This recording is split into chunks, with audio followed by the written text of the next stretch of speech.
My dear sisters and brothers,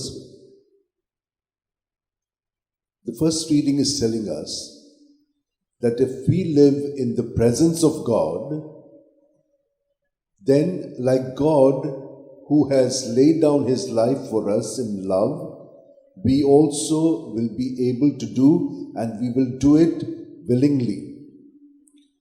But if we are not with God, then we are with ourselves, and like Cain, we will be murderers. Even the thought is enough. Then we are not with God, we are with evil. And so God, who has created us, is always inviting us to remain with him. But what happens to us? We are preoccupied with our own self, and that is when we do not hear him. But if we should hear him, like how Philip heard, then what will we do? We will begin to see what he shows us. He showed by the calling itself that he was someone extraordinary. What Moses had said about him and what the prophets had said about him is very true. He is Joseph's son. And when he says Joseph's son, the whole genealogy is there in it. Joseph is who?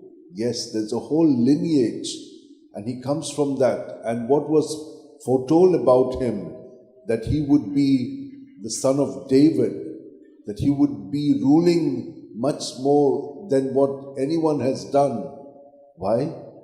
Because he is someone extraordinary. And that is what Nathanael sees. Nathanael is able to open up his mind to what Jesus is revealing to him. When he says to him, I saw you under the fig tree, what does that mean? The philosophers, the rabbis, they would sit under the fig tree and would do their studies, would do their theology. And that is what was happening. He says, you are someone who is after God, searching for God's ways and will. And here you are. Come to me. And so he says, you know this about me? Yes, God knows everything about every one of us. And he knows what we are supposed to be in him. Nothing bad. All of us are created good. And so that is how he says, you are the Son of God. You are the King of Israel. He says, you are the one. Yes, he says, I will show you more things.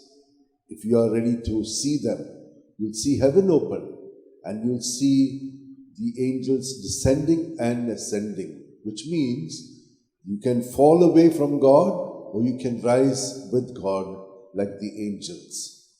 My dear sisters and brothers, what do we choose? What do we choose each day?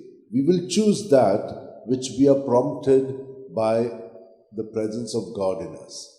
But if we are not present to him, we will not be able to do that. Now, Pope Benedict, right from the beginning, he saw this. God calling him to use all that God had given him for God himself. And he did this completely, dedicated himself wholly. And he was extraordinary. He was one of the most brilliant in theology. But that was not all. He had to do an integration, not just remaining in theology itself, but seeing the reality, the culture, the others, the problems, and how to address them. And he was always confronted with that. Right from the time he had to get this teaching ability after his PhD, he had to face all of these things. And he had to answer them in a very nice way, which he did through prayer. And we know how at the end of his life, he went into retirement after being Pope, into a retreat and prayer. But because he was united to God, he was able to address so many situations. One of the situations that he addressed was the Vatican Council. which was assembled, and he was the leading theologian. He was very clear and succinct. But when he came to Rome, he also met all the other great thinkers in the church, like Henry de Lubac. He met the others who were there. And so he was able to understand much more widely, and he did not remain by himself. He saw the thinking of Karl Rahner, who had used another way, Thomistic kind of philosophy, while he was using Augustinian. And so he was able to extend his mind to the boundaries of thought so that he could integrate it. This is what he was able to see when he came to Rome.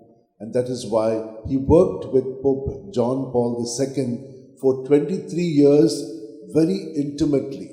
And he knew his thoughts. And they both worked together. And eventually, he was the one who took over the reins. And when he did, because he had done so much for the faith, he was able to address many issues. They were not easy. They were very difficult.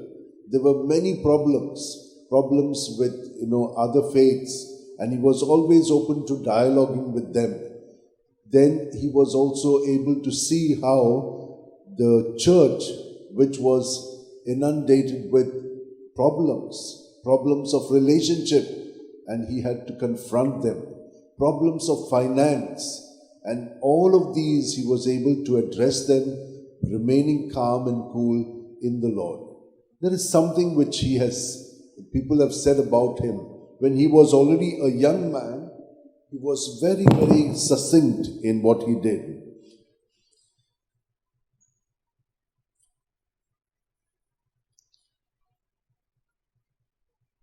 Although strongly attached to theological research and teaching, the priesthood would always remain the primary dimension of his vocation. He lived it in joy, gratitude, and a great sense of responsibility, uniting in a vital synthesis liturgical service, the mystery of the Word, and the pastoral care with a depth of cultural reflection. This is how he went about in his reflections, writings. Then when he was confronted with a lot of oppositions, he said this: humiliations are necessary. It is good for the young man to know his limitations, to suffer criticisms as well, to experience a negative phase. And what about him? What did they say about him? He had depth of content, clarity of exposition, care and finesse of language.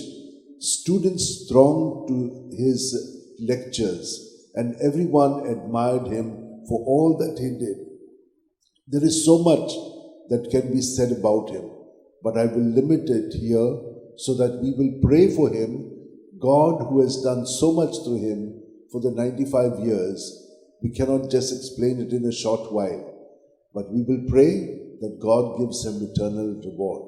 Let us spend a few moments, close our eyes, and pray for him.